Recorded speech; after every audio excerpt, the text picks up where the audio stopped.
Partha study YouTube channel পক্ষ থেকে চাকরি প্রত্যাশী সকল কে জানাই আন্তরিক শুভেচ্ছা। এ পর্যায়ে আমরা একটি গুরুত্বপূর্ণ ভিডিও নিয়ে এসেছি, যে সাম্প্রতিক বিষয়গুলি যে আপডেট তথ্যগুলো সেগুলো নিয়ে আমরা আজকে ভিডিওটি সাজিয়েছি। তো চলুন দেখা যাক। বলছে যে সম্প্রতি তেলের বাজার স্থিতিশীল রাখতে জ্বালানি কর স্থগিত করেছে কোন দেশ? সঠিক উত্তর ভিয়েতনাম। সম্প্রতি জ্বালানি তেল নিয়ে ক্ষোভের মুখে বিনামূল্যে গণপরিবহন ব্যবহারের ঘোষণা দিয়েছে কোন দেশ? পাকিস্তান।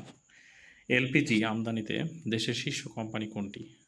বলছে যে ওমেরা পেট্রোলিয়াম, এটার মোট আমদানি 19%। এলপিজি আমদানিতে দেশের দ্বিতীয় শীর্ষ কোম্পানি কোনটি?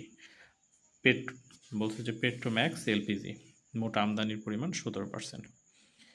2026 সালে সাফ অনূর্ধ্ব 20 ফুটবলে চ্যাম্পিয়ন হয়েছে কোন দেশ? উত্তর বাংলাদেশ। কোন দেশকে হারিয়ে বাংলাদেশ সাফ অনূর্ধ্ব 20 ফুটবল চ্যাম্পিয়ন হয়েছে? ভারতকে 4-3 গোলে হারিয়েছে। সম্প্রতি সরকারি চাকরিতে প্রবেশের সর্বোচ্চ বয়সসীমা কত নির্ধারণ করেছে? 32 বছর। বিশ্ব অটিজম সচেতনতা দিবস পালিত হবে কবে? 2 এপ্রিল। বর্তমানে দেশে কয়টি বিদ্যুৎ উৎপাদন কেন্দ্র সচল রয়েছে? 136টি, সরকারি ও বেসরকারি মিলে। বর্তমানে দেশে কয়টি সরকারি বিদ্যুৎ উৎপাদন কেন্দ্র সচল আছে? 64টি। সরকারি বিদ্যুৎ উৎপাদন কেন্দ্রগুলোর বর্তমান উৎপাদন ক্ষমতা কত? 12,302 মেগাওয়াট।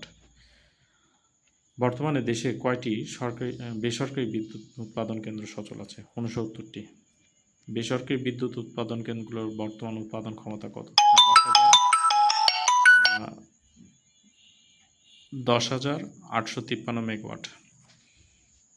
বর্তমানে দেশে সরকারি ও বেসরকারি যৌথ মালিকানাধীন কয়টি বিদ্যুৎ উৎপাদন কেন্দ্র রয়েছে? 3টি। বর্তমানে দেশে মোট বিদ্যুৎ উৎপাদন ক্ষমতা কত? 28,919 মেগাওয়াট। তো এই ছিল আমাদের ভিডিও। তো আপনারা যারা ভিডিওটি দেখছেন, অবশ্যই একটি অনুরোধ থাকলো, ভিডিওতে একটি লাইক দিয়ে সকলে পাশে থাকুন এবং এই ধরনের ভিডিও পেতে অবশ্যই আমাদের চ্যানেলটি সাবস্ক্রাইব করে রাখুন। ধন্যবাদ।